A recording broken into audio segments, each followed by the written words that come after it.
America and why it has taken them by surprise. That sudden drop in temperature as half an hour ago, Mexican officials closed the border in the light of so many U.S. refugees. Be prepared to go live to Los Angeles. Are you getting into the camera? What you see is happening now. Look over there behind me! That's a tornado! Yes, a twister! This is just massive.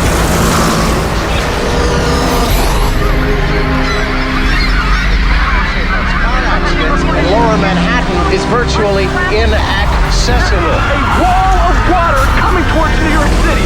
Everybody!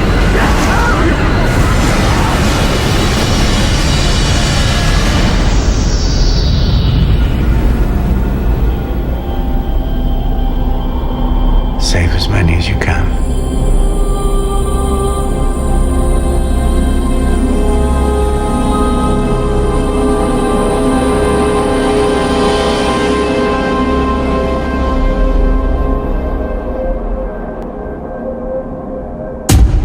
Halo, di sini kami kelompok 5 akan mempresentasikan The Day After Tomorrow. Film The Day After Tomorrow, fiksi ilmiah tahun 2004 yang menggambarkan akibat dari efek pemanasan global.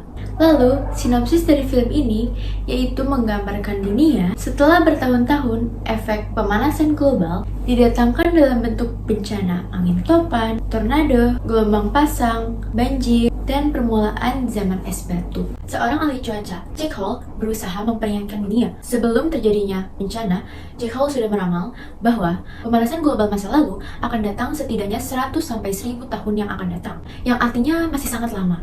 Tetapi seluruh dunia tidak mempercayainya, dan ternyata apa yang Jack ramalkan sebelumnya itu terjadi bahkan jauh lebih cepat dari perkiraan Jack. Dan itu bertepatan dengan anak Jack yang sedang berada di utara yang mengakibatkan anak tersebut terjebak dalam bencana. Lalu, Jack berusaha menyelamatkan putranya yang terjebak di New York setelah kota tersebut kewalahan oleh pembekuan besar yang baru.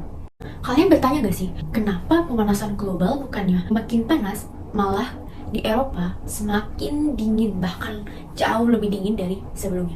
Hal ini disebabkan karena sistem cuaca yang kompleks seperti polar vortex atau pusaran kutub misalnya dapat mendinginkan bagian Eropa bahkan saat kutub utara menghangat. Pada kali ini saya akan membahas tentang hal menarik dari film The Day After Tomorrow. Hal menarik pertama yaitu NASA menolak untuk ikut andil. Pada perilisan film ini, banyak sekali masyarakat yang takut dan merasa cemas ketika perubahan iklim yang terjadi pada film akan terjadi pada kehidupan nyata. Lalu, NASA memberikan pernyataan bahwa hal tersebut sangatlah konyol dan tidak mungkin benar-benar terjadi. Oleh karena itu, NASA menolak untuk ikut andil dan menolak dalam mendukung pembuatan film. Yang kedua, efek visualnya yang dikerjakan oleh 1000 seniman digital. Tak heran jika banyak sekali masyarakat yang menganggap bahwa film tersebut benar-benar nyata. Yang ketiga, banyaknya gedung yang tak rusak dalam film. Hal ini merupakan suatu penghormatan kepada Amerika yang memiliki ketahanan dan kekuatan dalam menghadapi segala jenis bencana. Lalu, banyaknya hal yang berkaitan dengan kehidupan saat ini, yaitu pemerintah yang lambat. Seperti di Indonesia sendiri, terkadang pemerintah bertindak lambat ketika dalam menanggulangi suatu hal yang nantinya akan berpengaruh kepada masyarakat maupun negara.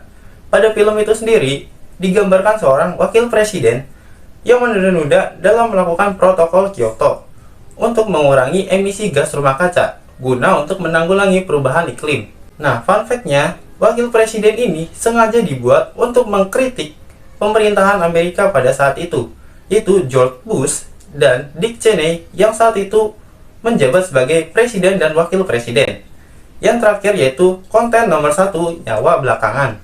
Hal ini sering kali ditemukan di berbagai negara, contohnya Indonesia, yaitu masyarakat lebih mementingkan mendokumentasikan suatu hal yang menurutnya menarik meskipun itu nantinya akan membahayakan nyawanya sendiri. Selanjutnya ada manfaat yang bisa kita ambil dari film The Day After Tomorrow. Yang pertama yaitu memperingatkan manusia untuk lebih mewaspadai dampak buruk dari pemanasan global. Mengapa demikian? Karena manusia pada saat ini kurang pedulinya terhadap pemanasan global karena pada saat ini mereka hanya sibuk urusan mereka masing-masing. Yang kedua ada mengetahui penyebab utama pemanasan global. Dari film ini kita dapat belajar banyak tentang pemanasan global, yaitu jika pemanasan global mencapai suatu titik puncak maka keadaan akan mengubah pendinginan global. Pemanasan global bukanlah cerita fiktif dan benar terjadi pada saat ini. Yang ketiga yaitu mengetahui dampak buruk akibat eksploitasi sumber daya alam. Kita sebagai manusia harus sadar tentang bagaimana buruknya jika kita sering merusak lingkungan. Maka dari itu, kita sebagai manusia haruslah melestarikan dan tidak menggunakan terlalu sering penggunaan alam yang buruk. Oke, di sini saya ingin menyebutkan beberapa solusi agar tidak terjadi bencana yang ada di film tersebut. Yang pertama, mengelola sumber daya alam sebaik mungkin agar tidak terjadi bencana. Selanjutnya, kedua, menghemat energi, menghemat air, menghemat kayu, dan menghemat kertas. Tidak boleh memakai secara berlebihan. Yang ketiga, mengurangi polusi dengan menggunakan kendaraan umum ke kampus, contohnya berjalan kaki, memakai Grab, dan memakai motor listrik. Nah, yang terakhir, buang sampah pada tempatnya. Jadi kesimpulan yang dapat kita ambil dari film The Day After Tomorrow, serta seperti yang sudah dijelaskan oleh rekan-rekan saya sebelumnya, bahwa perubahan iklim dapat menyebabkan bencana alam yang sangat merusak seperti badai salju yang sangat besar, kemudian banjir bandang, dan cuaca ekstrim lainnya. Nah, film The Day After Tomorrow ini juga menyoroti pentingnya kerjasama internasional dalam mengatasi bencana alam seperti yang sudah saya sebutkan sebelumnya, serta perlunya tindakan untuk mengurangi emisi gas rumah kaca guna mengurangi dampak perubahan iklim dan kegiatan-kegiatan lainnya yang bersifat mengeksploitasi secara ekstrem sumber daya yang dimiliki oleh bumi kita tanpa memerhatikan dampak dari kegiatan tersebut. Pada akhirnya, film The Day After Tomorrow ini menunjukkan bahwa meskipun kita tidak akan mungkin bisa menghentikan terjadinya perubahan iklim, namun setidaknya kita dapat memperlambat terjadinya perubahan iklim tersebut. Nah, semakin banyak orang yang sadar akan pentingnya menjaga lingkungan, maka akan semakin baik dan semakin sehat juga kehidupan kita serta kehidupan bumi kita ke depannya nanti. Oke, selanjutnya renungan untuk kita semua. Pernahkah kita melihat langit begitu cerah? Pernah saat COVID melanda dunia.